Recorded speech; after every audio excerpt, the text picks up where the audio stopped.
52 minutes chrono pour Salimane Karimou dans un exercice de reddition de comptes.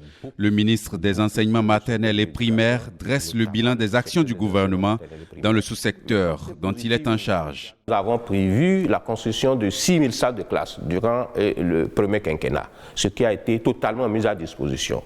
En termes d'accès, nous pouvons vous dire que nous avons encore aujourd'hui plus de 3 000 salles de classe inoccupées. C'est-à-dire des salles de classe construites, équipées, mais qui n'ont pas d'apprenants.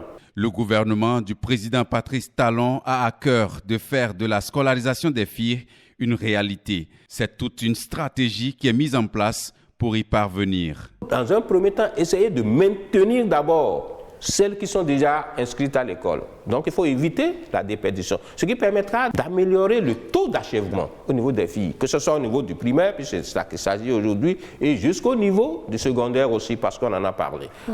Alors le comité est chargé de faire ce travail et de dire qu'est-ce qu'on fait pour maintenir les filles qui sont déjà à l'école pour qu'elles ne sortent plus de l'école. Ensuite, maintenant, qu'est-ce qu'on fait pour que celles qui n'y sont pas encore, qui ont l'âge d'aller à l'école, puissent y arriver. Au cœur des réformes dans le domaine de l'enseignement maternel et primaire, la qualité de l'offre éducative reste une des priorités du gouvernement. Le symbole de l'effet de cette politique est la stabilisation du pourcentage de réussite au certificat d'études primaires. On a mis en place un dispositif qui devrait nous permettre, n'est-ce pas, d'améliorer ces résultats. Et on l'avait inscrit au PAG 1. Et on a atteint cet objectif-là d'au moins 75%. Aujourd'hui, à partir déjà de 2017, on est allé à 65%. En 2018, on est allé à 80%. Et aujourd'hui, c'est stabilisé autour de 80%.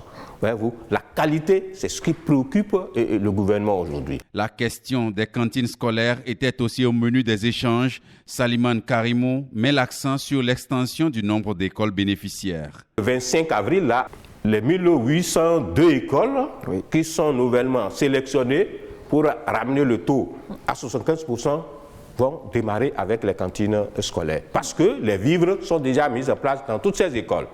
Je vais peut-être nuancer un peu pour dire, avec les derniers chiffres, on a recensé 1802 qui devraient s'ajouter aux 3500 et quelques qui existaient.